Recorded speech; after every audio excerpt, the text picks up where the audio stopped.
Okay, well, welcome to the Martinez Oral History Project, and thank you, Hulet, for welcoming us to your home. I'm Jane Moore, and I'm here with Brett Stevenson and Jessica Bravo and Kathy Pardick, and we're here to find out about your World War II stories. We know that you're well documented on your East Bay Regional Park escapades, but we'd also like to find out some other information. And I know you've lived in your home here since 1958.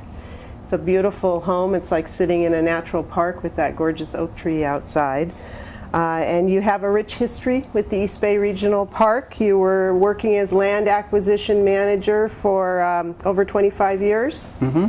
And I think we have you to thank for over 40,000 acres of land that was purchased for Contra Costa County, and we all are loving all of that and the legacy that you're leaving with us.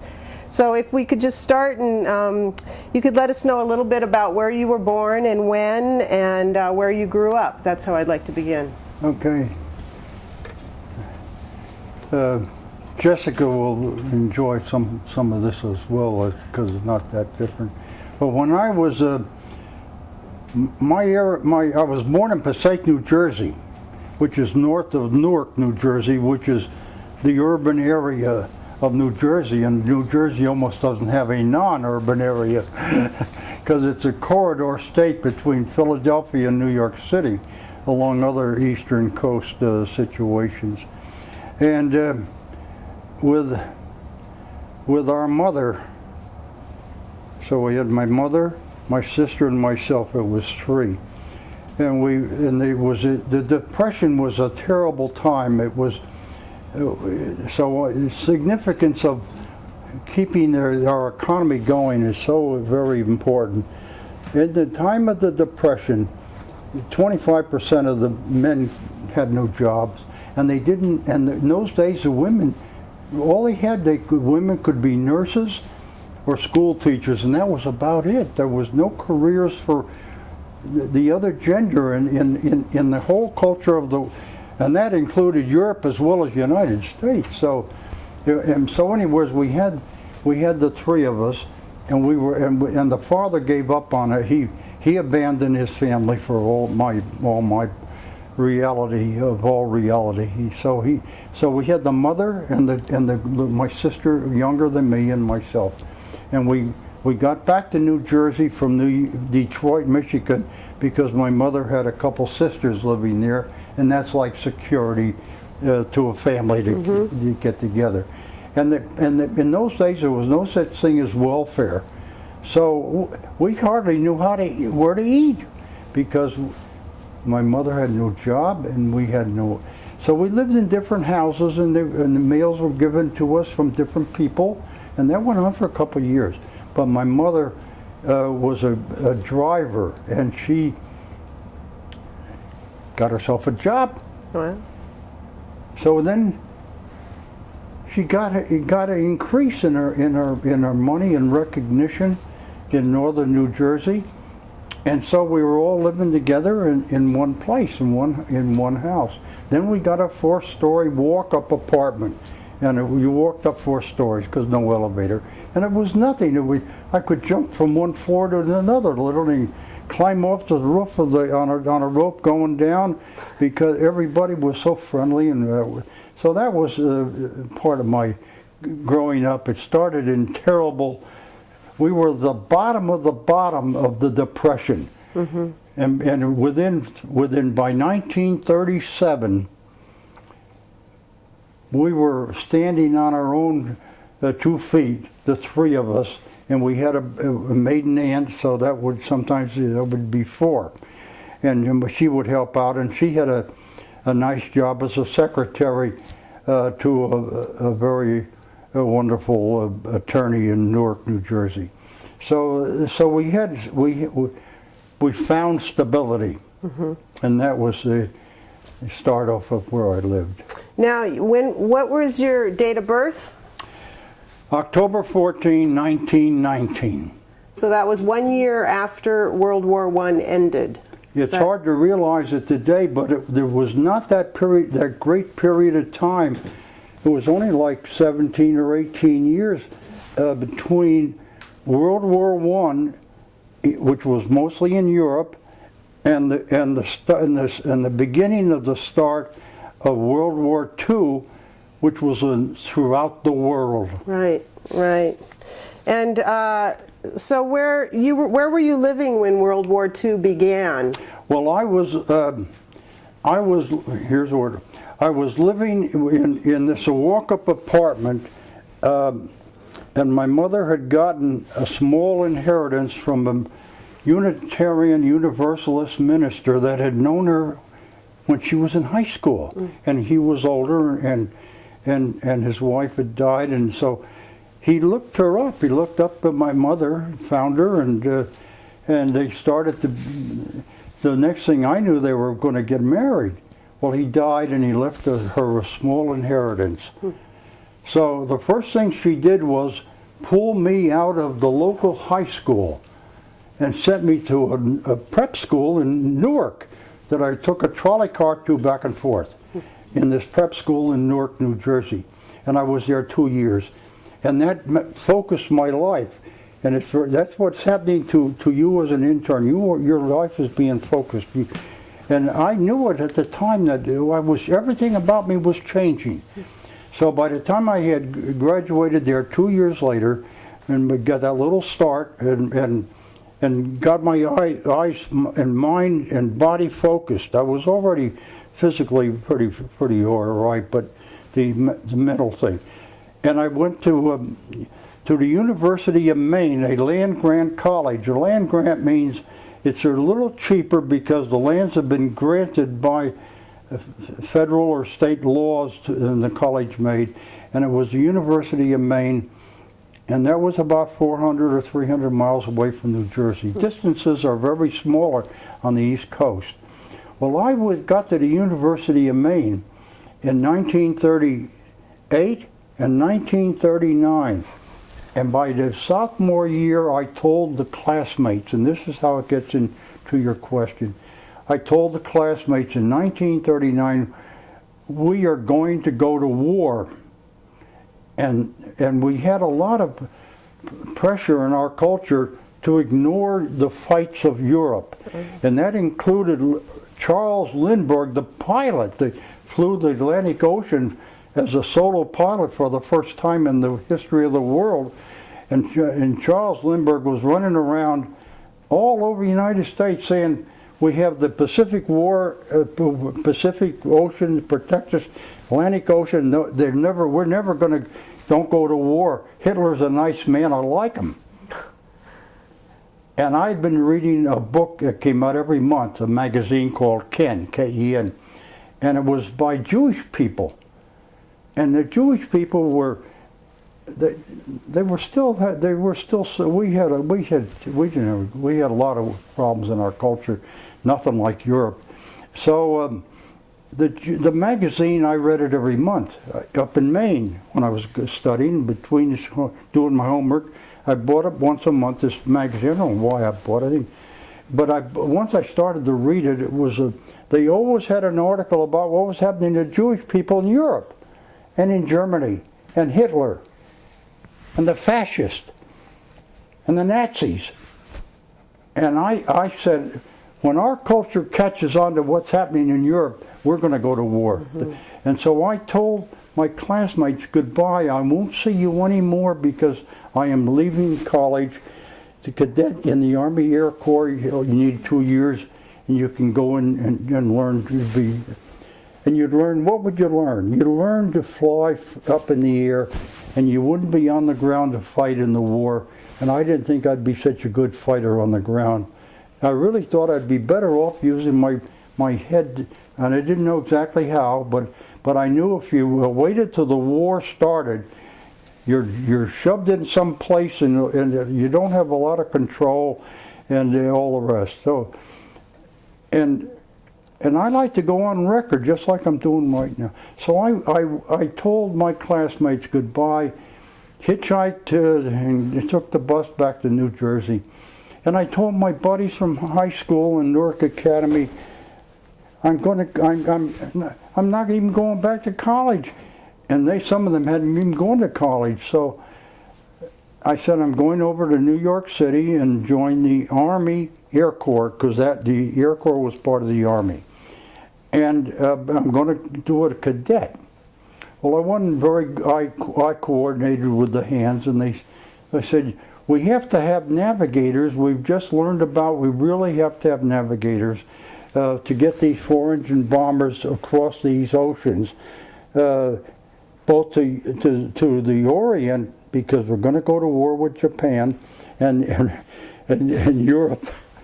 And so that's what happened to me. And Pan American was the only organization in the world. Pan American flew clippers, and clipper ships, airplanes land in the water. So they flew the Pacific, and they would land in the water, so they never had to make runways for them or landing strips.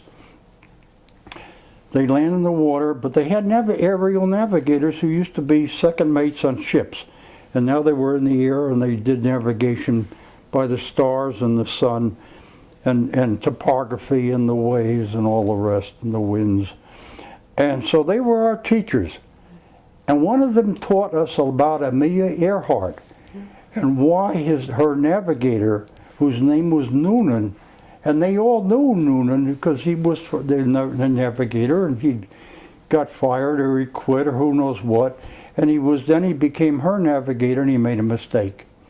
Coming around the world, Amelia Earhart now flying counterclockwise and from Lae in New Guinea, LAE. I later used to bomb it.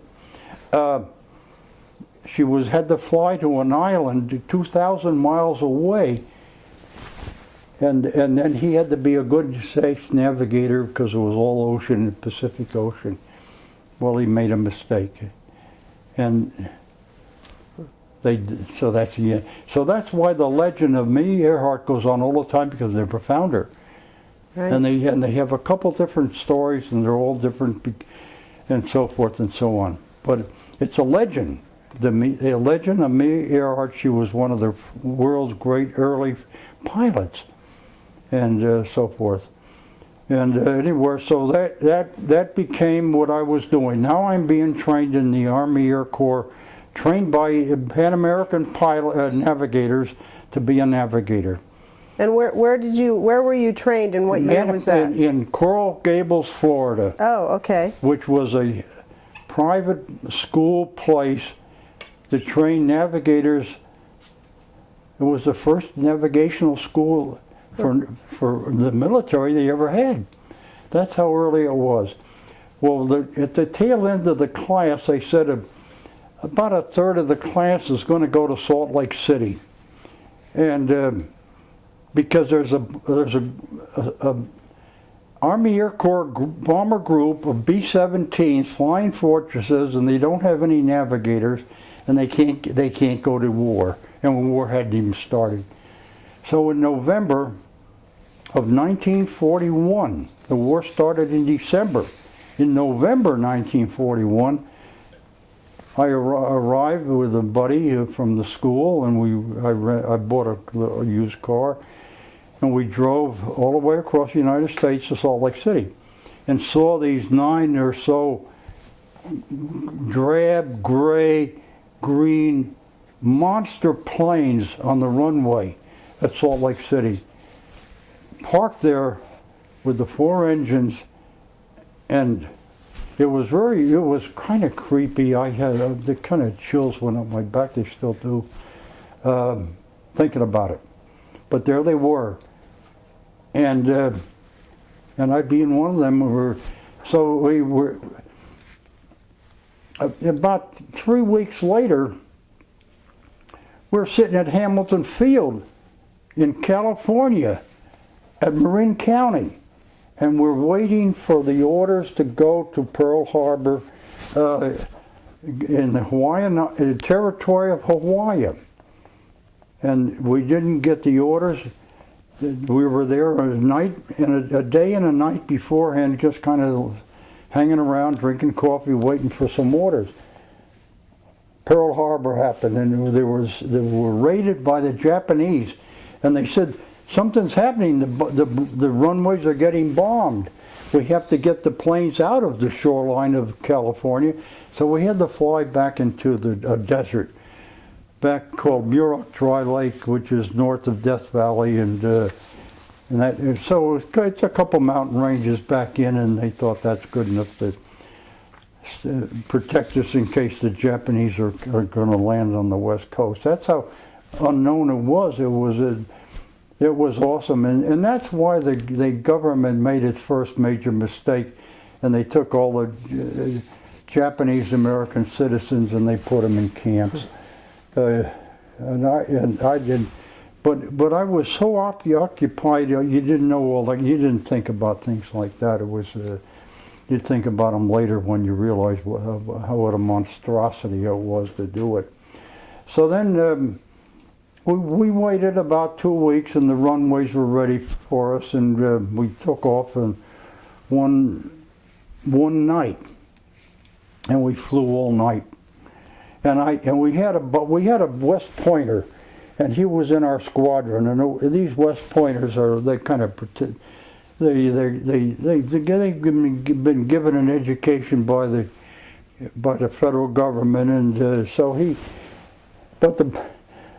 the squadron commander wouldn't check him out even as a co-pilot, because he said he's not. We don't think he's that responsible. And so he was sitting underneath my navigator feet while I'm navigating the plane, and we're going west across the Pacific, and we're going to get to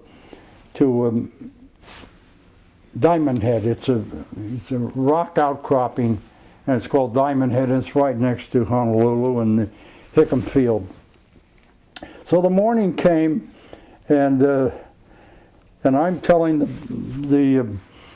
by intercom, it's on your neck, and we're gonna get there at a certain time and certain route and all the rest. So the West Pointer, he's standing up and he's looking out, and I said, "What are you doing?" He says, "I'm watching. You see how we're doing." Well, all of a sudden he gets on the radio within our plane to talk to the crew. We had 9 people on the plane, all crew members except the West Pointer, who didn't know what to do with him. So they put him in front of below my feet. And he said, "You're right on course. We got Diamond Head ahead of us."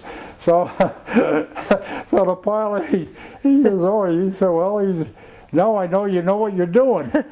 And we stayed there a couple of weeks till they got the Japanese had already conquered the northern route that we were going to take to go to the Philippine Islands. That was where we were aiming for when we were waiting on Hamilton Field. We thought we were going to get to the Philippines. Well, we couldn't because Pearl Harbor happened, and the Japanese got Guam and Midway, and they got Honolulu. Not Honolulu, but the city in the Philippines, and Manila. So when you were flying, I'm sorry. Go ahead. Adjust the microphone. Really Sure. Quickly. Just want to make sure it's not revving too much. Let's do like right about there. That would be safer. Okay. So we had to take a southern route, and because the Japanese had conquered these islands, and we were going to hopscotch to the Philippine Islands and Manila. We had to go south. So we had to wait about 12 days while they hadn't prepared. The Clipper could go there because the Clipper landed in water, but the Clipper ships didn't fly very far, and they couldn't carry bombs and all the rest. They had 4 engines, and they used to. Some of them had 2, I guess, but they could fly a long ways, and so they had to make some landing strips on these islands, like Canton Island. And I'm telling you what happened, and I'm trying to be short. But we were the navigators, and we were all we were still a blue uniform. So when that meant we were flying cadets, We weren't officers and we weren't enlisted men. We were in between. So I did two things. And I didn't tell my squadron commander or anything. I did two things all by myself. I went to the operations officer at Hickam Field in Honolulu, and I said, it's 2,000 miles or nautical miles to Canton Island. And I said, we're going to fly in the daytime, and if we make one error in like 1 degree, and these are all young, brand new navigators, and they haven't had a lot of experience, and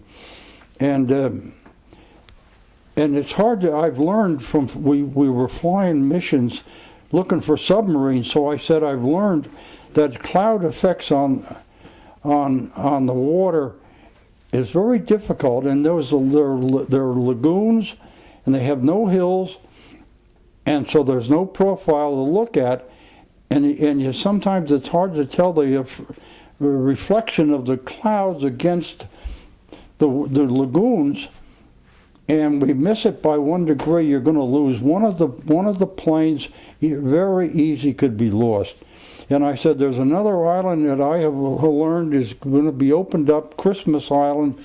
It's halfway in between. It's a little bit off to the left, a few more miles, nautical miles to fly, but you have the trip broken in half, and your calculation of error is 100% different. We were held up over a week, and I never heard the reason why. And we went to Christmas Island, and we landed there, got some new refueling, so we had plenty of extra gas, and flew on to. Now, why I know they did something is because the same day that I went to that ground officer, I went to a personnel officer. And I said to the personnel officer, here I am in a blue uniform. I was really, I did all these, I can't believe I'm not making them up. And I said, I got a blue uniform on. If we I'm going to war. I said, if we get shot down by our enemy now, they're not going to know who the hell I am. They think I'm a spy or something with a blue uniform. I said, I won't be an officer. I'm not an enlisted man. And it's not right. By the time we got to the Fiji Islands, this is beyond Canton, on the way to Australia, we got to the Fiji Islands.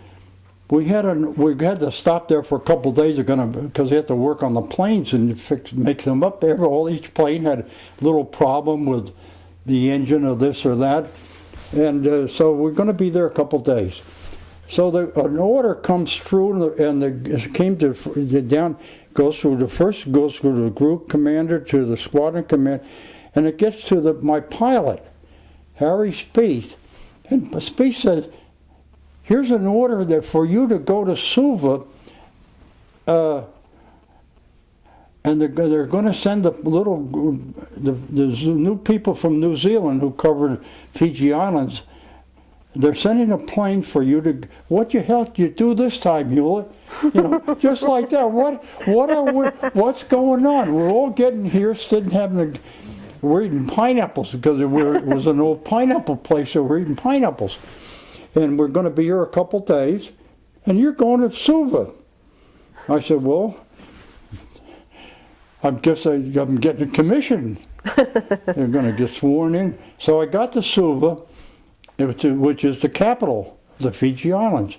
And so it was a rainy day, and here's this guy in a blue suit with a white shirt, and he's the attaché or something for the United States down there in New Zealand. So he puts your hand up, and I got sworn in as an officer. So I came back, now I'm an officer. So I still say clothes on and everything, but now I'm an officer. So anyways, we left, and we got to the northeastern coast of Australia, and that's called Queensland. And the Australia's broken down in 5 or 6 states, something like the United States, but they're big. And Queensland is on the northeast shore. So we got there on an afternoon, and the sun was setting. It was wonderful. And we were the first, the bombers that were there, the B-17s. They had the group that we were supposed to get to way up in in the Philippines. We never got to the Philippines, as you've heard. They'd been there 3 or 4 months before us, and they had to come down, and they were shot out and destroyed and burned up on the attacks, and so we ended up they ended up joining us, and we ended up joining them. As now we were there, and we were called a reconnaissance squadron. A reconnaissance is a French word. We have a lot of words in our vocabulary that are French and German and European.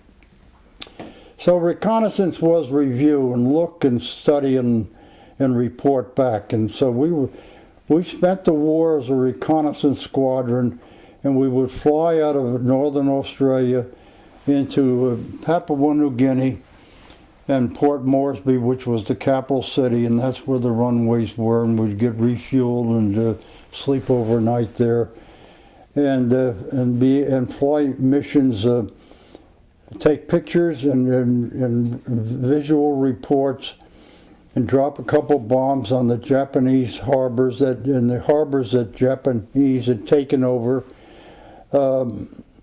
Guadalcanal, New Britain, Timor, a tremendous archipelago of islands and arcs of northern Australia, and it was a tremendous time. And these were 4-engine bombers, and the Japanese could not shoot us down, and we would be at 20,000 feet, and we could see everything.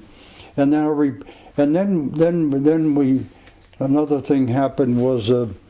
Our squadron was directed to go to Mindanao in the Philippine Islands and pick up General MacArthur, who the president had directed to leave Corregidor by small PT boats and come down under the Navy and come down to where bombers could pick him up and fly him to Australia so he could handle the ground forces, American ground forces and the Allied ground forces out of Australia in the war that was now well underway. So that was about April that we went up there, and I thought I was really lucky. I lucked out. My crew had to go to be one of the crew, and I was in the hospital with dengue fever. So you weren't part of the MacArthur evacuation Well, I crew? was not quite, but I got close to it, and I'll get into that. But I got over the dengue fever, and I was out there, and we're 400 miles inland, where we would hang out because that was away from the shore, and the Japanese they couldn't get it. They couldn't get in there to bomb us and bother us. So a commander of the he was Australian, and he ran the base that we were hanging out at, and he said that we have a C-3, that's a 2-engine service bomber, and it's American, but the pilot won't go up there to Darwin, which is where they were bringing the people from the Philippines, because he doesn't have a navigator. And he got lost last time. Had to land. Twice he's landed and it's hurting his reputation, because Australia is almost like a big desert for a couple thousand miles in every direction, and there's no railroads and no roads and no rivers because there's not enough rainfall. It's out of the rain zone, so in any event, I said, I'll be the navigator. My crew's off someplace, and So I went up there to Darwin, and we picked up some of the folks that were dropped off, and we flew them south to the Sydney and Melbourne, and then I hitchhiked back to Townsville and hitchhiked here by air back to Townsville, and I didn't get into too much trouble. And by then my crew was back. Everybody was happy. So I got into it sort of through the back door, as usual. What was it like inside of the B-17s? I mean, you said there were 9, you had 9 We had crewmen, so what were we their had- jobs and what We was had a it? pilot and a co-pilot. And then right below that and forward of that, we had a bombardier and a navigator. The bombardier sat in the very close to the front end of a lot of glass, and the bombardier could look out and see everything. And he had a bomb sight, and it was called the Norden, N-O-R-D-E-N, Norden bomb sight. And we were supposed, if we got shot down, we were supposed to blow it up, shoot gun holes in it, and bury it. All kinds, because it was really, it was a super device in those days to calculate the trajectory of the bombs that we would be dropping in terms of the elevation of the plane, the direction of the winds, and the size of the bomb. And when all those things were put into that machine, instantaneously it would read out when the bombardier would release the bomb by a button, and the plane would be turned over to the bombardier at that time, so he was flying the plane.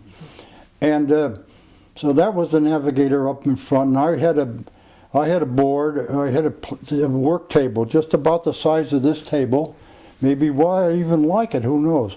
So, and I had the windows, and I had a little dome on top, a little glass oval thing, and I could stand up in there with the sextant, which is a thing that measures direction and compass. And I would measure at nighttime the stars. I had to know the stars. You knew the leading stars, so you knew Mercury, Venus, Earth, Mars, Jupiter, Saturn, Uranus, Neptune, Pluto. I know them all. Those are our planets. Now, the planets are different than stars.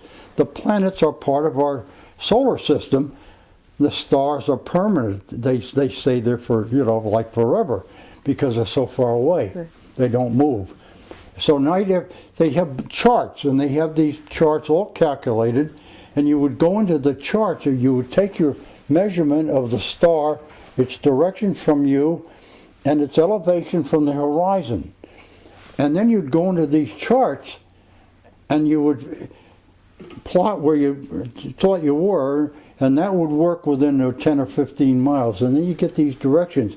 You got 3 stars, and you'd have 3 lines that crossed. If you did it really right, they crossed at one spot. That's where you were 10 minutes ago. And you just plot yourself ahead 10 minutes, and that's where you are today. That's where you are that minute. So that was celestial navigation. And we did that. Yeah. Because you didn't have such things as satellites. You didn't have such things as LORAN or radar or anything, and none of the electrical stuff. So that was it. And was this a niche in time when these kind of things made the difference between life and death? So that was, okay, so those are pilot and co-pilot. Then you had a tail gunner, and you had side gunners on each side, and a tail gunner, and the poor tail gunner laid on his stomach for an entire trip. And then you had a bottom turret, and you had the poor guy, he couldn't be a very big guy because he had to get inside the turret. Then they closed the turret. I'd have claustrophobia, so I was lucky. I could move around, and I could go up and down the plane and when I needed, just to get some exercise and things like that.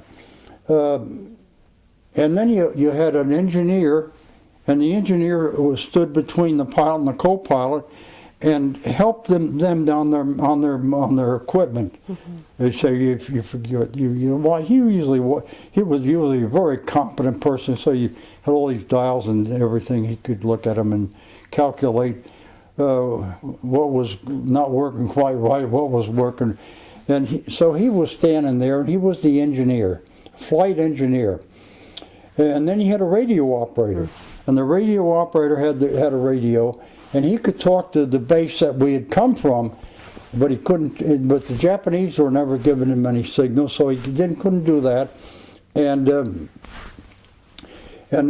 when we were in cities, he would be very active because with different cities, and they would be communicating because we were usually they'd want to know what time you're arriving, what time you're departing. When you're Japanese, you don't tell them, and so he would be busier when we were not on a mission than he was when we were on a mission. Yeah. And he was the radio operator. But every one of these people, and this is important, they all had a specialty, and they were respected for their specialty, and they did their specialty, but they all did it right, and that's called a teamwork. And it made the difference a lot of times between living and dying. Yeah. Were you always with the same crew? And we had the same crew pretty much all the time. Okay. And you'd have a little variation from time to time, but we had so that's a crew, and that explains the crew. And then there would be a ground crew, because when we landed, the ground crew they were so pleased to see you got back, and they would take over. So then they would have to check the engines and check the electrical system, and the wheels, that the wheels go up and down, and the tail end retreats when you're up in the air, things like that. So they had a ground crew, and they were wonderful, and they would have to get the gas in the plane and make sure that the routes, the tubes are all clean.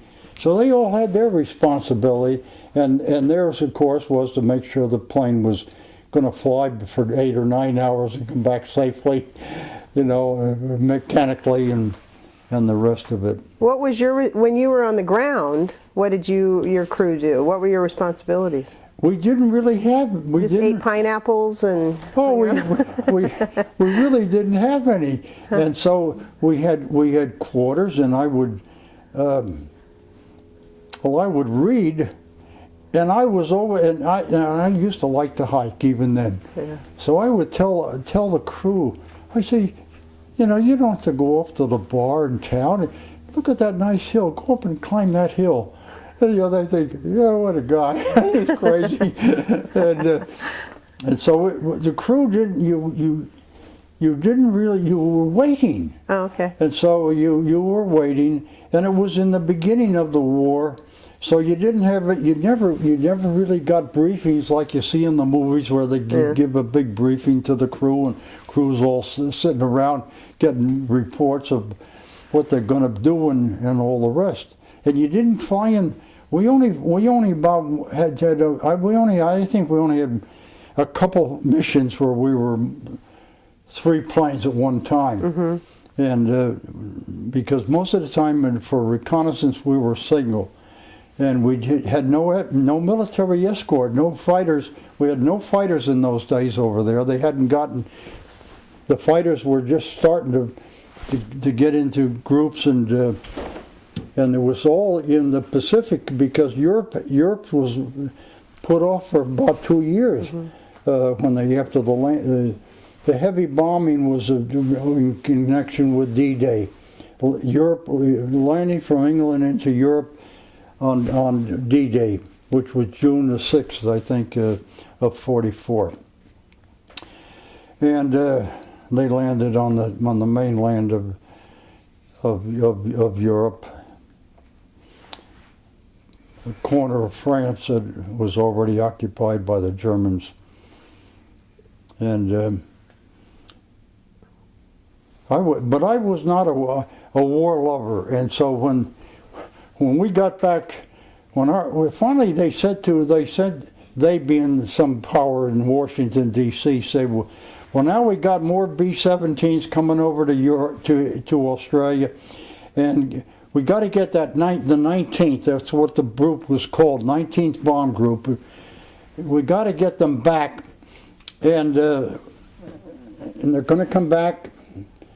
We arrived in the end of November, first part of December of 42. Of 42. That's how early we got back. We'd been there a year.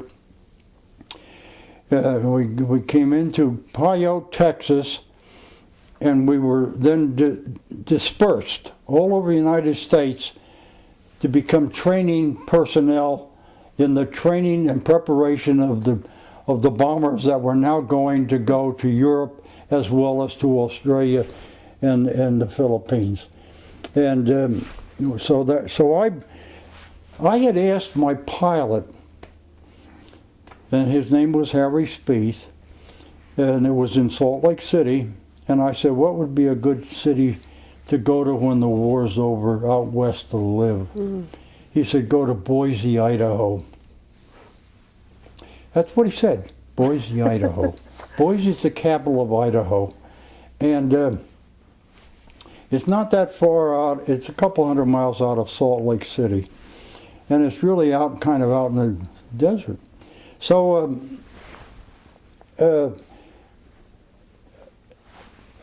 a little bit about that part. So we had a mission about the Japanese fleet was had a message it was coming south out of Rabaul, and we ought to spot it because they're coming south, and it had been spotted by a ground person of Australia who was on the island of Bougainville. And he'd been on the western shore of the island, and he had seen so he reported by radio. He was called a spotter, and he used to report on Japanese planes and Japanese single ships that he saw. And this time he reported there was a convoy of Japanese ships going south. And so they had our squadron come up there. And it was our plane, and there were two other planes, and we were the lead plane. And we went out, and I drew an arc, how far the ships could come southerly, presuming that's what the direction they were coming. In a couple series of directions, an arc. And I bisected the arc, and we were at 20,000 feet. We bisected the arc, and there were the ships. So we broke radio silence, and we notified Northern Australia that we had a aircraft carrier and several destroyer cruisers and some looked like some landing craft. We didn't really know what the hell we were looking at, I don't think, but we had ideas. And when we saw the plane, the Zeros coming off of this one ship, we knew that was a carrier.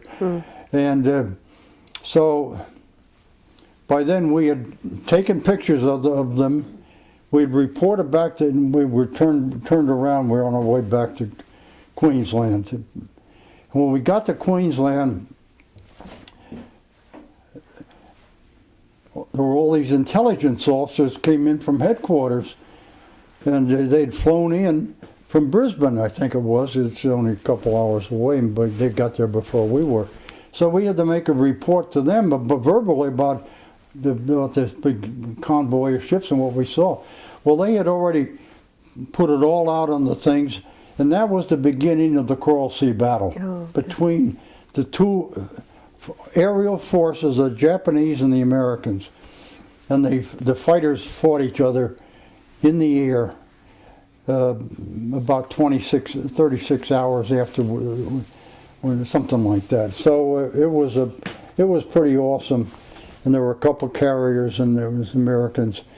So in any event, it was so significant that my pilot, Harry Spieth, got promoted. And now he was the ground officer for the squadron. And that was a nice promotion. So you were the reconnaissance plane that saw that whole coral... Hornbeck, yeah. Yeah, that's... yeah, it's in a couple books someplace.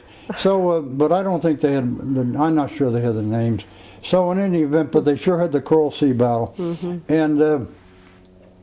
And so in any event, because we didn't have we didn't keep records, and didn't do a lot of stuff that they were doing later, and where they had the plane numbers and everything else. So we had that. So now the co-pilot became the #1 pilot, and that was Wallace Fields, Fields. And Wally just died down in Texas. When the war ended, his father told him he had to come home and run. It was a 7,000-acre ranch, which is not a big ranch in Texas, but it had a lot of good stock, good cattle on it. And he said the father told him, he said, you had to grow up and leave the Army Air Corps and run the ranch. So he did that, and we kept on a gathering all the time.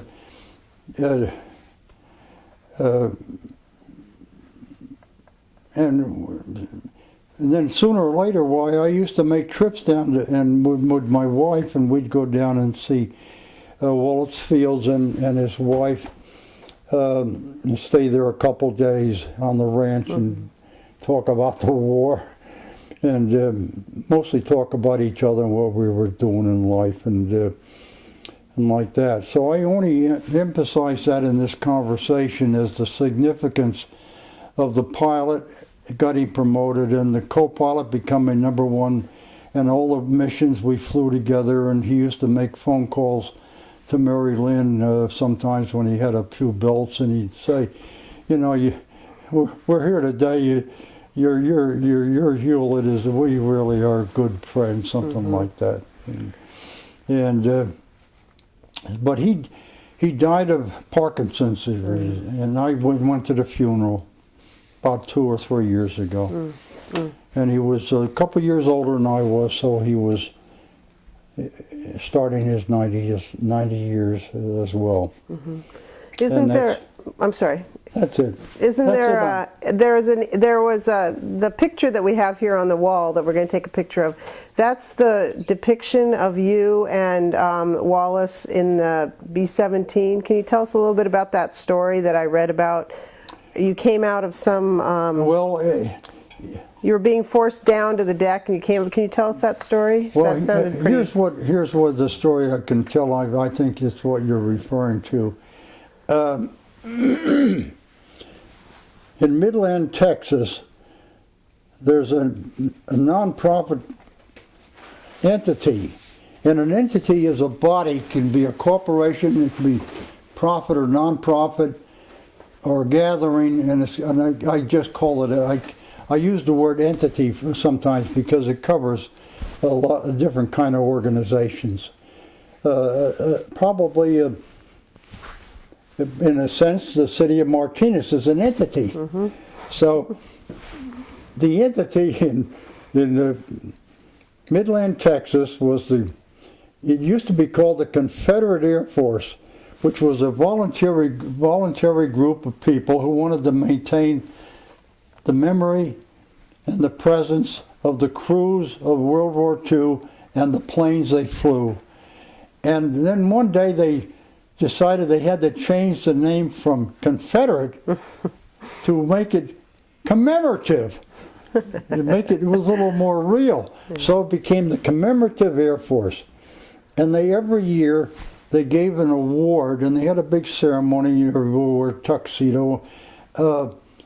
And it was called Airman of the Year. My friend, my co-pilot, Wally Fields, his son so respected his father, and his son was Kenneth Fields, and he's a practicing attorney down there, and he became an officer of the Commemorative Air Force. And so that's how I got a little bit involved, because the Commemorative Air Force decided they were going to give an award to a whole entity of World War II, the 19th Bomb Group, which we got so many medals all of a sudden in the past because we were coming out of the Philippines and all of the earlier stuff. So anyways, they said they're going to give it to a group. Well, that had something to do with the son of Wallace Fields, Kenneth Fields. I'm sure. I never asked him, but I'm sure it did.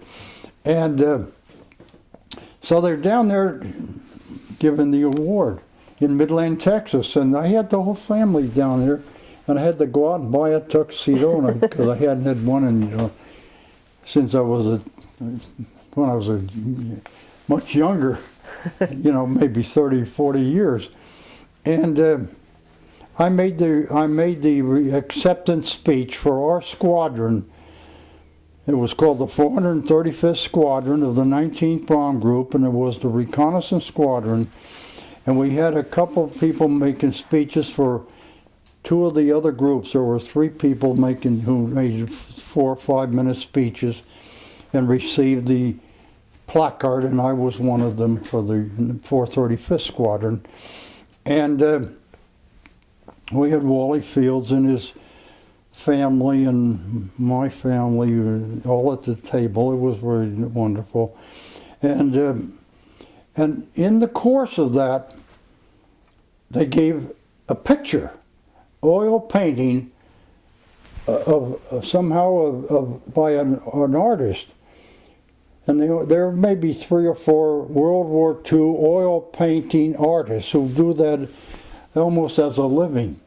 So we had this one artist, and he heard a story by Wally, my pilot, that really involved the two of us, and he told him the story, and the artist was just in conversation, because they were getting together for a meeting, I guess, to set up so they usually get together maybe 6 or 8 months beforehand.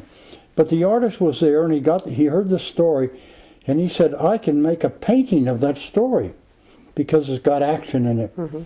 And so the painting is on the wall. It's here, and it's also in the sun parlor. Mm-hmm.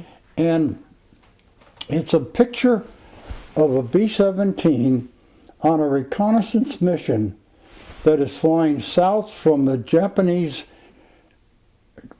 terrible, dangerous harbor that they've taken over called Rabaul in the South Pacific, and they had all the ships there and their fighter planes and the Zeros and their ground crews and they had they had probably 10 or 15,000 people, soldiers that they were going to taking places in the South Pacific.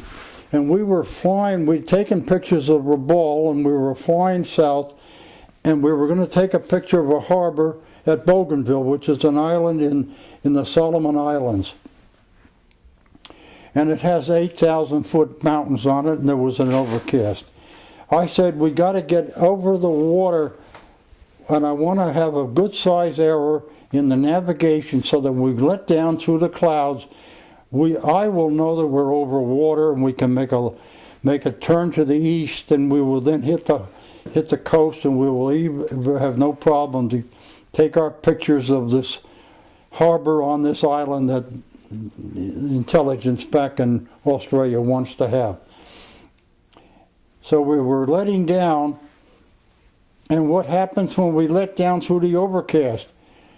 We were surprised as the ship was. It was a small Japanese cruiser right below us, and we were right on top of it. Well, they weren't ready to shoot at us because they were traveling south for some reason.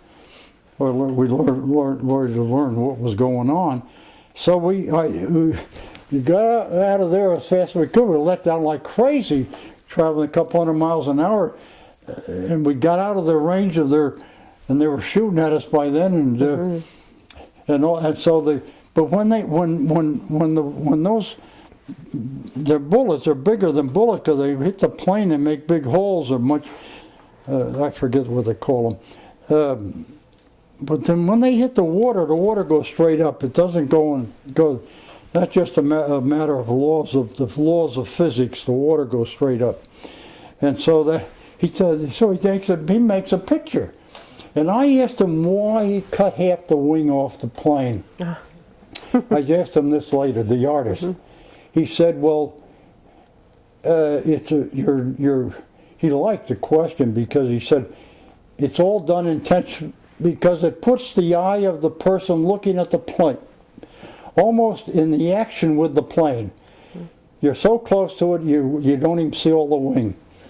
And he said, that's why I cut the wing off. He said, it puts you right in the middle of it all. And he said, you're just the same as if you're in that airplane. And the world started 7,000 years ago. And that is what I'm saying is absolutely authentic. That's why a lot of the Christian religions do not accept all the elements of their faith. One of them, and includes the Catholic people as well, know that evolution is real, and anything denying revolution is an illusion. So that's my philosophy.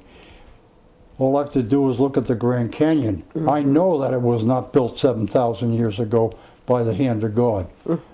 I'm absolutely certain of it. In life, there's no absolute in the world, including the universe is not absolute, believe it or not, in my doctrine. So that's what I believe. And tell me how I started this. Your bare feet. The bare feet. See, that's what I need to. That's why we got to. So the bare feet. I decided that humanity, as we grew up and nobody is running around on 2 feet. The monkeys even are on all fours, except the chimpanzees are sometimes on 2 feet. But they all are on, and all the animals are on 4. Spiders are on 8. We're the only ones on 2 feet. What did that do? That released our hands. Why was that important? Then that released our hands that we could fight our enemy or hug our affection person. That was very important. It was very important for the feet to move because your enemy was going to kill you. If your enemy killed you, you couldn't procreate, which is create new life. And your enemy, if he or she got killed, that enemy wasn't going to procreate. So what did that mean? It also meant that if you need to run for some food that you saw, and you could kill an animal and get the food, you were going to have more food than the next person who couldn't run that fast or keep that balance. So I decided feet, with all the small bones, were a reason why the feet have more small bones and more bones than any other part of the body, and they do. And so the feet for horizontal on your balance and forward and backward between the toes and the heels from fast movement. And you had that for more than 1 million years. Absolutely more than 1 million years. Well, our minds were moving, developing for some reason because of evolution. I don't know quite the reason. So, but we were, and then all of a sudden we started the age of agriculture, and the age of agriculture was only 7,000 or 8,000 years ago. One of the first things we started to do 7,000 or 8,000 years ago, we started to store up. We could store up food to eat. You didn't have to eat and then starve and then find more food. You stored up water for drinking. You stored up the people, and they would live in little communities rather than remote, and you put some soles on your feet, and some moccasins or shoes, but that's only 7,000 years. What about the 2 or 3 million years when you were barefooted, without any soles between your bottom of your feet and the ground? And maybe you got a lot of vibrations from the ground that your body knows and you don't know about. And maybe those vibrations got cut by the soles of your feet and the shoes. So I stopped wearing shoes for a while. Mm-hmm. And I still do. Mm-hmm. And I believe it's working. I have artificial hips on both sides. I went to my surgeon about 4 years ago now. And I said, I'm having a lot of pain in this one hip, and it's going down my leg. He says, oh, good.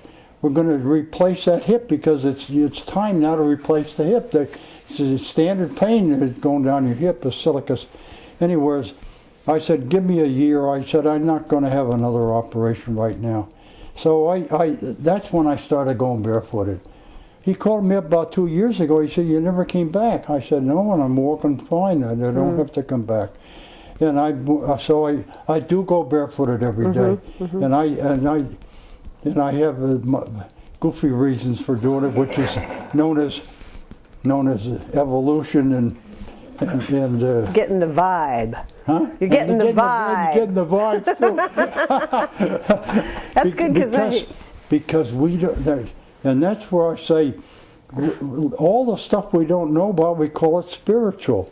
But I say, we don't know all kinds of things because we're brand new in learning. 1,000 years from now, look at what we've learned in the last 100 years. Look what we learned in the last 20 years. Look what the last 10 years, 5 years. Look what we learned since last minute. And it goes on and on and on. And it increases all the time. Knowledge increases. One of the problems we got.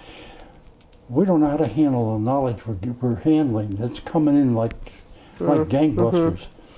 So that's a barefooted. So I said, well, I said to myself, why should I put my shoes on? Yeah. I got a woman that comes in to give me a foot. She cuts my fingernails Podiatrist? once every 2 or 3 months and cuts my toenails. And it's supposed to be pretty good for you. Yeah, it is. It is. She says, I got the feet of a teenager. She's cute. She says, I love to come in and fuck on your toenails. Okay, where are we on this thing? Oh, I don't know. Well, you told us, okay, so are we filming yet? Let me catch myself here. When we start filming again, I'd like to ask you a lot about what it was like being, were you shot at? And I mean, you know, what were you feeling? That's one place I keep away from is the element of death. Okay. Of the element of death and the tremendous specificity of it. Fair enough. Really fair enough. what I'm doing. That's fine. And that'll be okay. Yeah, that's fine. Yeah. So that was an amazing. Because we have people that count numbers like on their fingers, and yeah, you know, all of a sudden you get a thing so totally distorted, right? Because you've been talking about death, and that's why we like murder stories, and you know, and we find it fascinating when the terrible crimes happen, like happened out in Antioch recently. You got to be careful, and they know that you can get terrible distortions, and they're being very careful on that Antioch thing. And I have great respect for the decision making on the part of government, and it is a part of government that's doing it. That I do know. So you were talking about how after you were done, you spent about a year being a navigator, 41 to 42. Was that about right? When I got back, I became a standardist. Okay, that's a good question. Yeah. When we got back, and I was in Pyote, Texas, and we were being spread out through the United States, I was sent first to Sioux City, and there were about 3 or 4 navigators of our group that were up there in Sioux City. So that was some sort of a headquarters. And maybe there were a couple of bombardiers there at the same time. Well, then we got sent out from there, like the fingers of your hand. So I had the opportunity to get to Boise, Idaho, which I learned about before I went to war. So I got myself to Boise, Idaho, and I became what it was called a standardization board navigator. Well, they had one crew all over these training bases that were training the crew members that had been trained in their school, gunnery school, bombardiering school, navigation school, pilot school, radio school, engineering school. And they were now going to be assembled on a crew and sent to war, and mostly now to Europe. So they had a standardization board which was made up of 1 or 2 crew members of each category who had a responsibility to say the training that is being done has some element of reality to it, part of reality, to what's going on in the war. And so all of them were ex-warfare people who had a lot of combat missions under their belt, and they were called standardization board. Okay. And I was the standardization board navigator. And I did that for the rest of the war. So what was your response? You trained people, or you decided? I was training the trainees. I see. Yeah, I would talk to the trainees who would come to be the trainers and fly the mission. Sometimes I would fly a review mission with an instructor navigator to see that and I would watch his logbook and watch his and he would be talking to the navigator that was being trained, and I would be monitoring the two of them, and that would and then giving him a review later, and it was a wonderful coordination. And the word standardization is a word of art, and it was actually exactly what it was. It was standardizing. I can't even quite say it. Standarding. Can you say it? Standardizing. Standardizing. Is that right? It was standardizing. Standardizing. Yeah, there you go. Data. Thank you, Kathy. Making it all the same. So that's what it was. Okay. Yeah. And you did that for the rest of the war. So when did you? Well, then it was and see, these are hard to understand. We got a war going on now. Yeah. It's been going on over 8 years. In Europe, yeah. No, the war. Our war now, yeah. Is Iraq, Iran, yeah, that war, and Iranian. It's really kind of ridiculous because our war was over in 4 years, 41 to 45. By the end of 45, we were all out. If you're out, unless you want to stay in, and I didn't want to stay in. I want to get educated. So I went to college at the GI Bill of Rights. You did use the GI Bill. Excellent. You bet I used it. I used it, got myself a super education in the law, which was, and I never even planned to practice, but I didn't plan not to, but I knew what I wanted to get educated. So I had to get a few extra courses in immediately, and I had a couple years in college, as I told your group just now, in Maine, and then actually the training that I had for war, I wasn't able to use as courses, but I could sure use it as a basis of life and focus. So I knew what I wanted to do, and I got my education at Rutgers University School of Law, and things like that. So that's how I ended the war. So how about a little personal side about when did you meet your wife and when did you get married and that kind of... And so with Mary Lynn, who died 12 years ago. Right. And she lived here. She found this house. I didn't find it. She found it for me. Oh, I thought you had found it. She found it for us. Huh. She said, I got a house for you. She said, you don't even have to look at it. It's made for you. The only things I've done to this house, shoved it out a little bit. The sun parlor was mine. Tail end on this end of the house is different. It's got a hot tub out in the treetops. Push it out this way a little bit and increase the size of the deck. Yeah. And that's all I did, but the basic structure is all the same. Well, anyways, on Mary Lynn, I got to Boise, Idaho, and I had only been out, just come back from combat, so I was really I was probably a little cocky and very happy.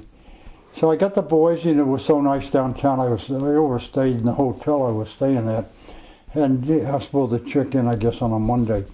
So this guy runs up to me. He's on uniform. He's older than I am. He's like about 45, so he's like a middle-aged man. So he's from Texas. So he said, "Let me see your orders." He says, "Oh, you're your day over your reporting in date. I said, oh boy, it's okay. So anyways, I reported in, and he was in the same barracks I'm staying in. So he comes down the hall a week later or 2 weeks, and he said, you don't do anything on weekends. He said, you're coming with me. So I said, okay, where are we going? He says, well, you're gonna take the bus. I'll be out there. He said, they got 3 daughters, and he says, one of them doesn't have a nice boyfriend. That's how you talk. So he's going with the older sister who's gotten divorced from her husband already. The younger sister was a little too young just to really have a steady boyfriend. So anyway, I got out, I took the bus, and I can visualize it right now. So I'm getting off the bus at the corner. It's in a residential area, a single family, 1-story homes. Maybe I'm only 2 miles or so from the capital of the state of Idaho, and I get off the bus at that corner. So then he told me, because he told me like which corner their house is on this corner, and nowadays you determine corners by saying, well, it's the opposite of usually you say. You name some kind of a food stand or some kind of yeah. a goofy thing like that, and we always were northeast, south, or west, southeast corner. So I looked at the corner, and I saw the house, and it had some shrubbery in front, and I was sitting under the shrubbery on the front lawn is a girl, and I thought, boy, this girl is a very realistic person. There's no false pretenses about her. She's not standing by the door on the inside. She's sitting out in the lawn. Mm-hmm. So that was Mary Lynn. Yeah. So I'm over there, and I'm so pleased to see somebody so natural. Well, the first thing we did, we all went on a picnic because he was there, and off we go on a picnic. So it was Sunday. And the suburbs are only about a mile away, and it's on the Boise River. So the Boise River, in the time of the floods, at the time of the Ice Age, left terraces, and the terraces are all horizontal. And the city's at the bottom of the terrace, 2 or 3 terraces, and right next to the water, and that's why a city is there, and because that's where the cities of the world got built, next to the water, in the last few hundred years. And on the terrace, it's all open, and then you get to the foothills. So I loved Boise, and first thing we went together a year, and we got married. What year did you get married? I got there in the spring of '43, and we got married in '44, in February of '44, and my daughter Jane, the firstborn, was born in June of '45. So in '44, February to get married. June of '45, the following June, a year later in June, our daughter, the firstborn, was born, and my son Lawrence. Then the war ended in a year, and we got back to New Jersey, and then my son Lawrence was born. We were living with my mother, so I could go to college. And we got Lawrence born in the nearby hospital. The hospital is between Montclair and Glen Ridge, New Jersey. So the hospital is on the borderline, and they have to check the room where the baby gets born to know which city to have the baby identified with, either Montclair or Glen Ridge. And why that's important is because Anybody in this room know Tina Batt? Yes. Yes. You know Tina? We all do, I believe. You all know Tina. Yeah. Well, I know Tina too. I bet. So Tina Batt, she got married to my guy at Newark at the Park District, Robert Doyle. Mm-hmm. He replaced me. Tina Batt used to have a job down here in real estate in Martinez, and she had to get divorced from her husband because she has such wonderful talents, and she knew sooner or later. So I knew her as a person who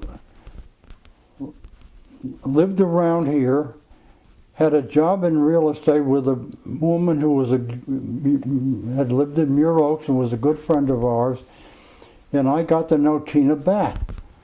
And I also got to teach her about nature and the outdoors, because my wife, Mary Lynn, said the woman has all kinds of great talent, and we want to have her a little bit dressed up a little bit better and some makeup on her face. And she said, oh, I could turn her into a star. I said, leave her alone. She's going to be a star. You'll see. So anyway, that's Tina Batt. How to get on Tina? That's a great story. Well, you were talking about Lawrence being born either in New Jersey or... Oh, well, I got my son born in... So Tina Batt had her mother, and thank you, had her mother and father here. It's only about a month ago. And they were getting married, or they were getting married, and so she had her mother and father come out from Philadelphia. Mm-hmm. Well, the father and I are talking, because he's no young chicken either. And so we're talking, and he says, she had tipped him off, I used to live in Verona, New Jersey. He said, I used to live in Montclair. So I said, we got all kinds of... So then he tells me, I got born in the hospital in Montclair. I don't know why he told me that. So I said, that's the same hospital my son got born into. Now we're on to my son Lawrence. Right. Our son. So our son Lawrence got born in the same hospital Tina Batt's father got born in. It's a small world, isn't it? Well, it's really not that small. It's nice of you to say it. But the world is... That's why I say there's all kinds of forces we don't know about. And they're all existence, they're all real. But the stuff that goes on is creepy. And I allow myself to have all the sensations I can have, because most of them I don't even know about. But I think it's very unusual that I have Robert Doyle and as my replacement, and Tina Batt as his wife. I think it's very strange. Can I adjust your microphone really quick? And I don't say it's goofy, and I don't think it's coincidence either, because I think there's 99.9% of knowledge, and the nights could go on forever that we don't know about, and that it's X amount of 1% that we do know about, and I think the X amount can go on forever of how much we don't know. That's where I think we are in knowledge. So I think I have to think there's all kinds of forces going on all the time, and we don't know about them. And under Christianity and under the other religions, we reject a lot of those forces. And if we don't have to reject them, more power to you. So what do you attribute the crossing of those paths to? You know, I just think we have unlimited forces that exist in society all over the place all the time. And why I say that is because we don't even have the knowledge. Our brain powers are even have limitations on them. We don't even have the ability to ask the questions. Mm-hmm. Our mind has a limit, has some kind of a terrible and significant, great, and the word terrible has very affirmative definitions as well as only has a small definition negative. They exist, and we don't know a thing about them. and so we're learning all the time. We have recently learned, and this has only started in the last few, probably less than a couple of years, but we are learning that we can communicate without communication. And we have established factually, and a lot of magazines won't pick it up, but the magazines that I have read, and they're not just artificial, goofy magazines, they have established that we can now communicate without communicating, and they can measure the stuff of the brain, the movement internally of the brain. I think maybe you have to put certain kind of chemicals in your bloodstream to help the thing show up on the plate. When you're receiving the data, you're looking at the brain, and when certain things change, you give the signal that you have communicated, and somebody else is blind is taking it, and the one sending it is giving the signal, and the one receiving it can now say, "I received it." And when before it is sent, the person's just sitting there, and it's too bad I can't give you the documents that it comes from, but I saved documents. Can I end up your question? That's the end absolutely. of my response. Yeah, absolutely. That's the end of my response. Okay. Okay, but I saved documents. I'm going to show you. Okay, I saved documents, and so when I read an article that I believe somebody. So when I read an article that I believe somebody really be interested in, I will take it downtown to Martinez, where a guy by the name of Terry Edwards, and he's on the first street on the other side of Main Street, on the water side. And it runs parallel with Main Street. And he's got a little shop where he makes copies and sends it to different parts of different people that are sending a package or sending a letter, and he puts them together and sends them. Oh, that's the packing store there. The packing store. Yeah, he's a great guy. Well, he's my friend. Yeah, he's so a great guy. I take the article and I take it down to him, and he knows what I need to do. And it's really kind of goofy, because if I go down even 3 days later and he doesn't have it, I come back in another couple. If he doesn't have it, he says, "Now, Hulet, take it easy. Just sit down over there." He says, "I'll do it right now. I'm so busy," because he's always very busy. That's good, yeah. But he says, "You know, because I get a little anxious." So, anyways, I have these things. So now, here's what this is.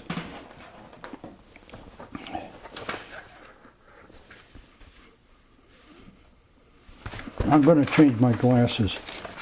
Read off what that caption is. Read the caption. Offensive play. Is that what you mean? Read it to the rest of them. Offensive play. How different are dog fighting and football? Okay, so here's this is out of a current issue of the New Yorker, and I'd watched 60 Minutes about 2 months ago, and they had 1/3 of the 60 Minutes, which means 20 minutes, 18 minutes. They had a part of 60 Minutes was on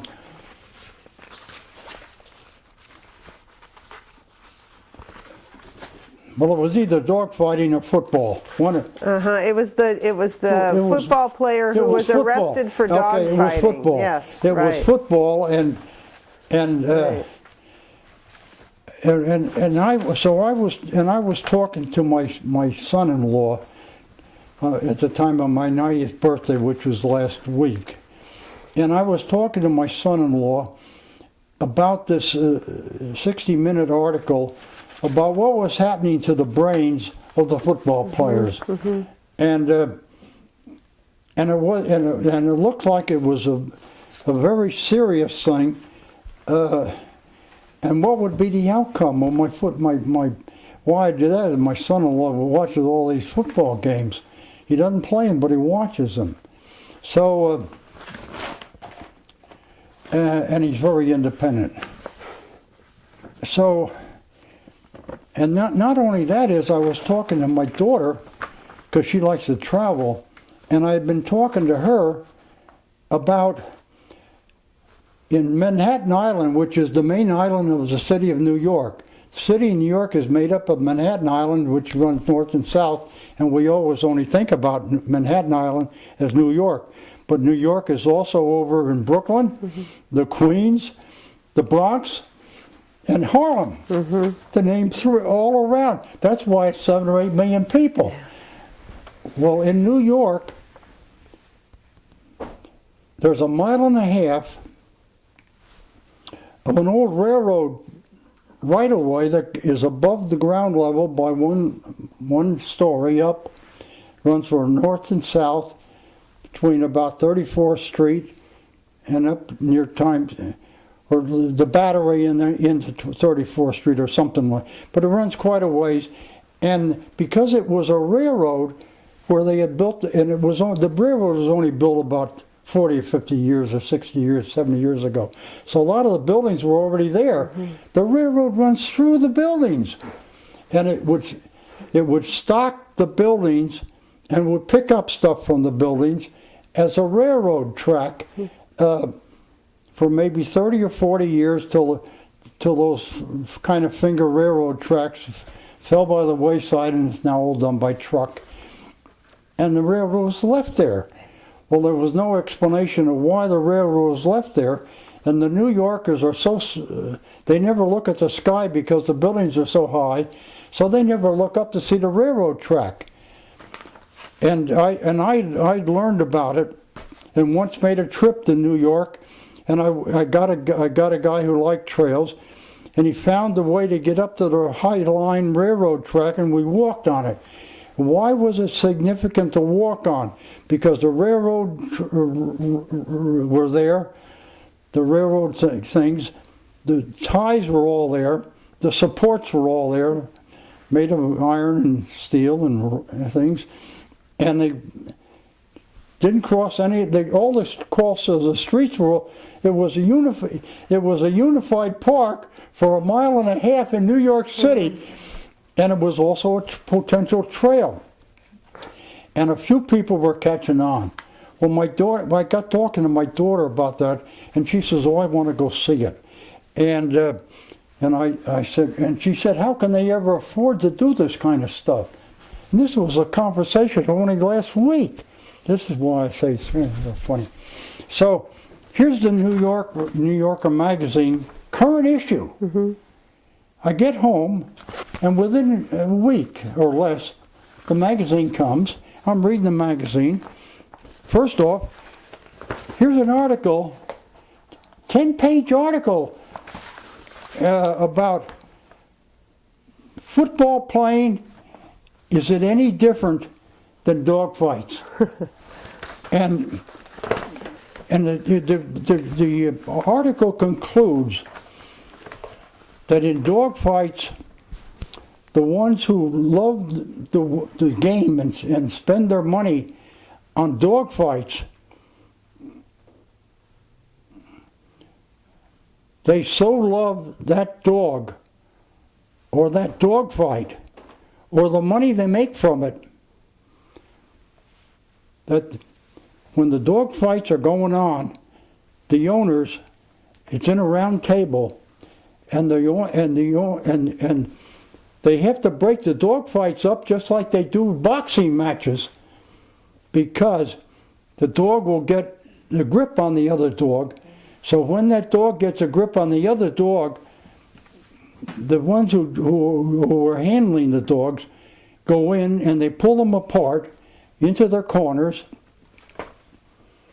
and then they get released, and then it's the turn of the other dog to get the grip on the one, and the grip is usually at the neck. And where does the owner of the dog get? Gets right in the line of sight. So that owner, his presence is to encourage the dog to fight to the death of the other dog. And so the two owners are constantly moving to get, I never knew all that kind of stuff, to get in line of sight with the dog. And the dog comes out. The dog can be so badly injured that it can't walk any longer because the legs are broken, 2 legs, and it will crawl out to fight the other dog because it wants to make its master happy.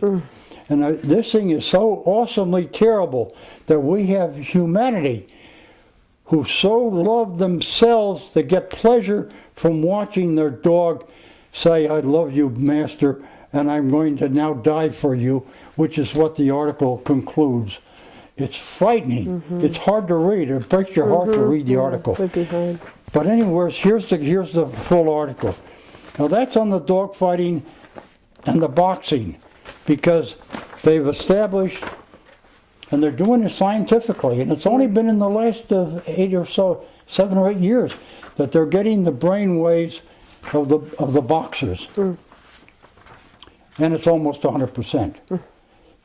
They're going to get dementia by the time they're in their 50s or 60s, and the word dementia covers a multitude of sins, including Alzheimer's Yes. and a few other such diseases. And we're getting them like gangbusters, because the ones who are doing the research have to meet the standards of science. And the standards of science is no fantasy. Right. It's got to be real. So here's an article. I have all the copies, and it's all done. And it starts off.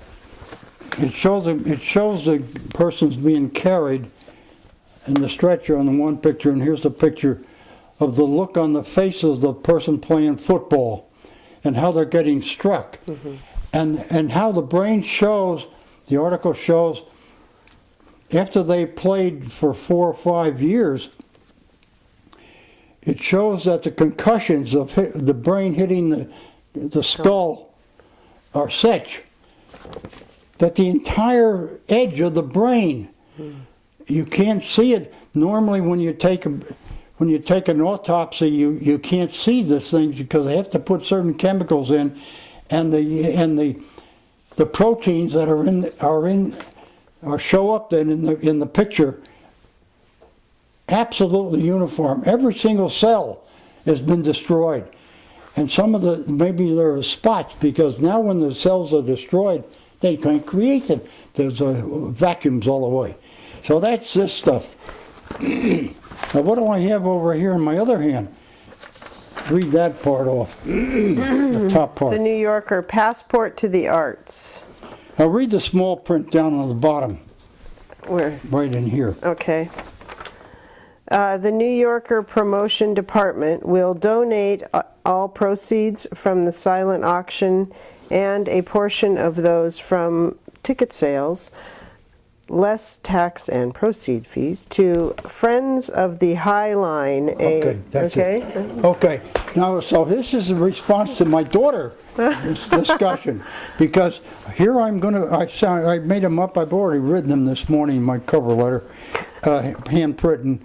So here is the New Yorker saying, the High Line, 1.5 miles long, running from the Battery, one story above and running through buildings and ending around 37th Street, south of the Times Square, is so important that we are funding a silent auction that will be so-and-so date that you pay $50 to become a participant in, and a portion of the fees will be paid to the Friends of the High Line system that is putting on this regional park trail in Manhattan Island for a mile and a half that I've already walked on and know all about, but know that it's great. Yeah. But sure, it's all written up. And it was only a few days after I had talked on both subjects with my children. And so I've just prepared the letter that goes down. I'll mail that with Terry tomorrow. All right. Because I give it to him because I like to show him the product of it, and we have more fun on this kind of stuff. Anyways, I'm all finished with that one now. Wow. Did Brett, did you or Jessica have any questions? I mean, I know you had some questions about. Yeah, I had some questions. I kind of want to hear you talk a little bit. I know you've already been interviewed about your work with East Bay Regional Park and everything. But I don't know, maybe it seems like that could be like a whole nother day of interviewing, because I know it's already been captured. Well, that's fine for me, because what I'm doing is I am assembling data in my mind to make it relevant. I'm not sure what relevant to, but make it relevant. And I only go so far in a lot of my thinking, and it's all. I have not. As you see, when I said to my buddies, you can forget all about Charles Lindbergh because he's wrong, and I think I'm right, and I'm going to study so when I go to war, I will have some control over what I do, and I won't be on the ground. I had a World War II question, maybe. Yeah. Do you want to ask it into the mic? Oh, you go first. Oh, I'm supposed to be a fly on the wall. Oh, I don't really. Is there? Okay. Oh, yeah, I had a question about the planes. My father was a tail gunner. I'll show you a picture afterwards, but I'm going to have to get a little closer okay, to you. I can come on. Yeah, my father was a tail gunner, and some years ago there was one of the planes at Buchanan Field over here in Concord, so my husband and I saw it fly over and hopped in the car and drove over there. But anyway... Did you go with your father? No. That's what I knew. He Okay. passed away 25 years ago. What year did your father die? Let's see, he died... Approximately. 85. 85. 85. Yeah. Okay, that's that's one reason I appreciate that's 24 what you're years doing ago. so much. I yeah. get a picture. He died 24 years Yeah. ago. All right. To hear your stories, because he's not around to Of course. share his. But what I wanted to ask you was, when my husband and I went inside of this plane, people were touring it at Buchanan Field over in Concord. I was amazed that it was basically bare metal, and the windows were open so that the gunners could shoot through them. Okay. So they were not pressurized. Okay, And go they were up ahead. At 20,000 feet. Keep going. And the guys had to wear the suits to keep them warm because Keep it was so going. cold. And I was astonished that all of these air crews who flew in the Pacific and also in Europe, not only were they in battles, but just the physical conditions were just astonishing to me. You'd like me to comment about the physical conditions on the mission, because of your father having been a B-17. What position did he hold? He was a tail gunner. He was a tail gunner. Yeah. Well, I've already described how he laid horizontally with his hands on a gun on the Show you pictures. where you've seen the pictures. It was one of the more courageous positions on the crew, without question. And tell me about it. What would you say his height was? He was 5'10". 5'10". Well, he was just about the limit of what you'd get. So he had to be kind of crowded in there too as well. All right, here we are. The bomber had no change in the air pressure inside the plane based upon elevation. In other words, when you get in a plane today, the plane can be flying at 40,000 feet, 35,000 feet, but you're breathing a degree of oxygen as if it's air pressure about 4,000 or 5,000 feet. And it's a bare pressure, and you can't break the window open or the door open in a plane and stand near it because you'll be taking the the air pressure will take you right out. And that's why they a little bit caution on where the doors are because of the possibility. A lot of times that's where the stewardesses sit and things like that.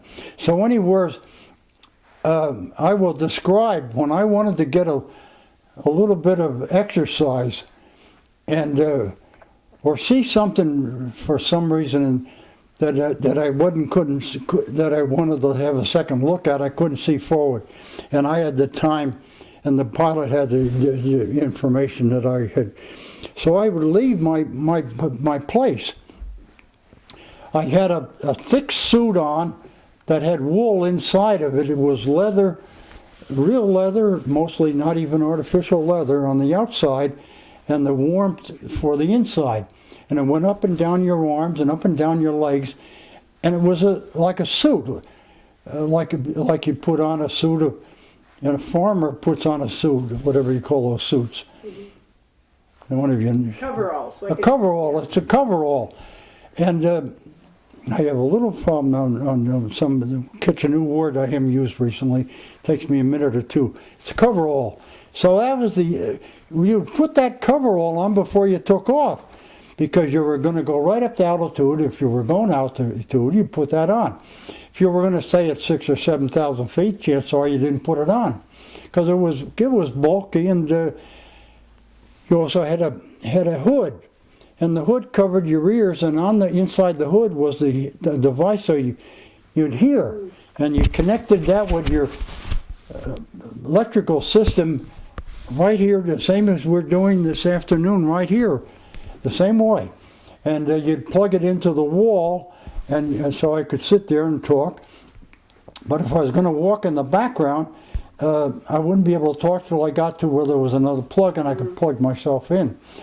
Well, if I want to walk in the background, I had a boardwalk where the bombs were, or the extra gasoline tanks, as the case may be, along the side of the thing. You walked along the side, a little thing for a railing.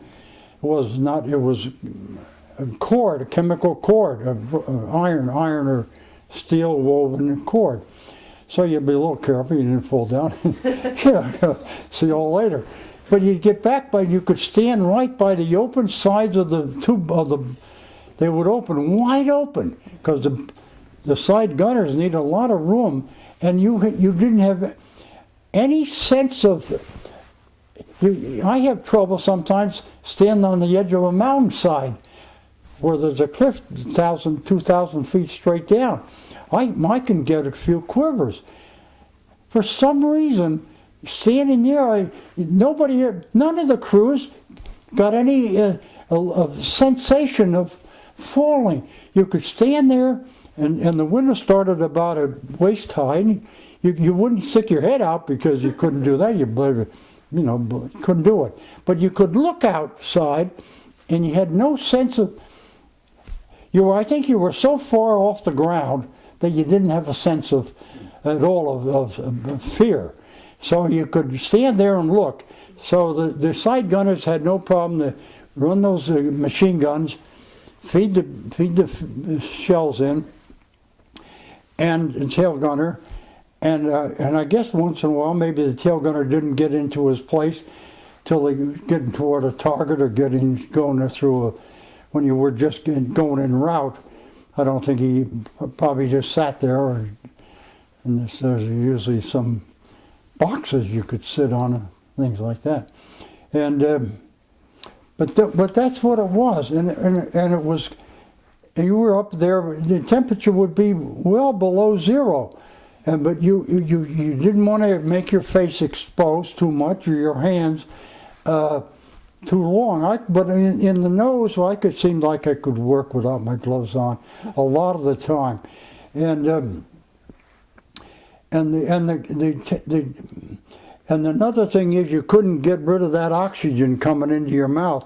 Even if I was walking down, I had to be very careful on making sure I was plugged in for oxygen, because you can't live without oxygen for more than somewhere between 1 and 2 minutes, and So I think they're starting to learn. It's the same as boxing. They're going to start learning that the mountain climbers, Himalayas, that are up there at 18, 19, 20,000 feet, they may be doing something terrible to the brain. Even if they've gone up to it at a very low, and they stayed overnight, a couple nights en route getting to 20,000 feet, they may find that they can't do it any longer. So did you actually have an oxygen tank? Were you? No, I can't. You know, I can't. I'm going to have to ask somebody. I have very few things, but some of them I have to refresh my memory on. And even as we talked, I was thinking I can't really answer specifically. I can about talking, but I don't seem to be able to do about the oxygen. Well, thank you. Because for it that was, I can description. tell you, it was so critical to life that you stayed at your position most of the time, and you breathed the oxygen as it came in. Well, most people have no idea what it was like inside those planes Yeah. until I Well, saw it. but I see, didn't realize even it was like a tin can Yeah. with open Yeah, open yeah, windows. it was. I have to. I went out to the Concord. I took a couple of my grandkids up, and it was because $300 or $400, and so I took grandkids up different times, and I think I only went once, simply because there's no sense in spending the money. But I can tell you that it gives you. It still gives me the creeps to look at that plane. You know, not in a negative sense, but it's just in, my God, we went through it. And one thing I will like to say to the group, the crews always went and climbed in their plane. And I'm going to say it to answer your question a little bit, mission after mission. They climbed in. And it was only when it got to Europe and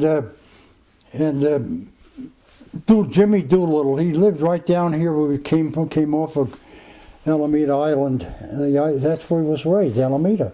And Jimmy Doolittle, and he was the CEO of the group off the carrier with the first raid on Japan of the B-24s and not B-26s or B-25s.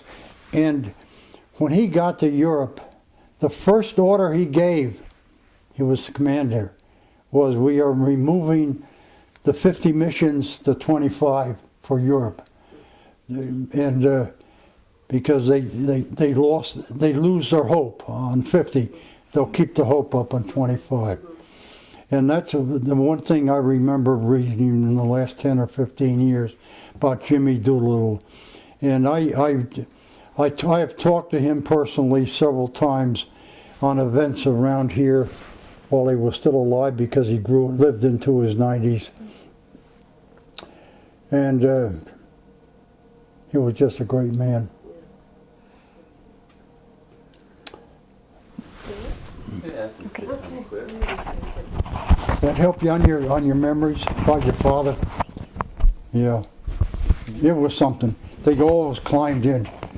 And I never knew one that didn't climb in.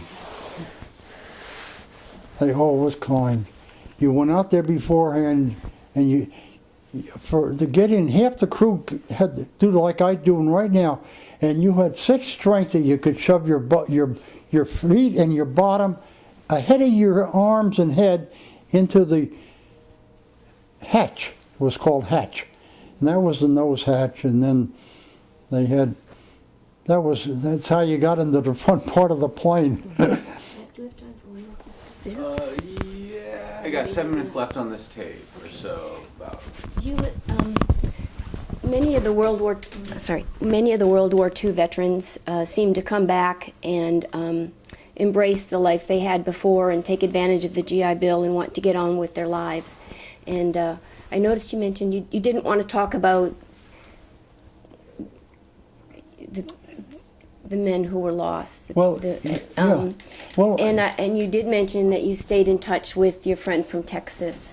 And do you have any comments about what helped you get on with your life? We as you said, we're involved. America's involved in the war in Afghanistan and I Iraq. just got okay.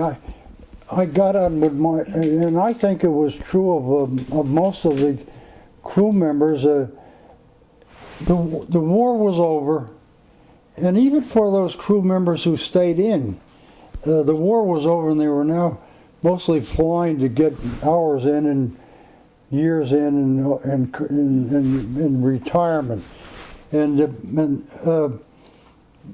but there was almost like the success was so total.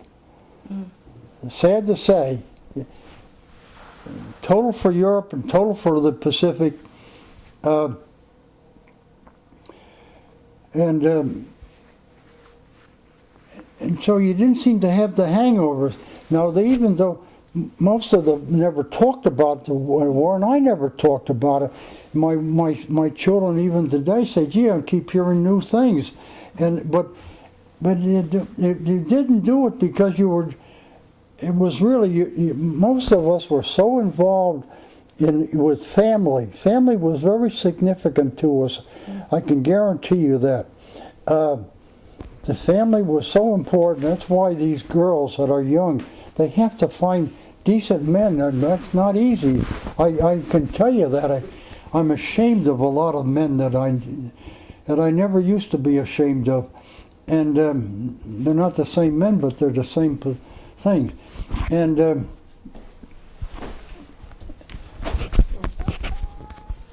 and you didn't talk about the war because it was just different. Now, why I'm talking about it is because I think it's evidence that needs to be known. Now, I'm not sure why, but I do think it needs to be known that there was a time when the women went into the factories and they just flooded into the factories and to other things which for the war and into the arsenal of democracy was not corny words. We were shipping to Europe all the time, and we were shipping to the Pacific. And I knew at times when we couldn't get stuff because the war was so terrible in Europe. And I knew we were getting what we could get, and we would always climb in the airplanes and go on the missions. And it was getting harder. I can tell you it was getting harder to put that body in there. So into the 30 or 40 categories times. So anyways, that has the best I can answer that. Well, thank you so much for sharing all this with us. It really was an honor to hear your stories, and we will share them with the community. We'll get into this. Yeah, we'll do this one another time. Thank you.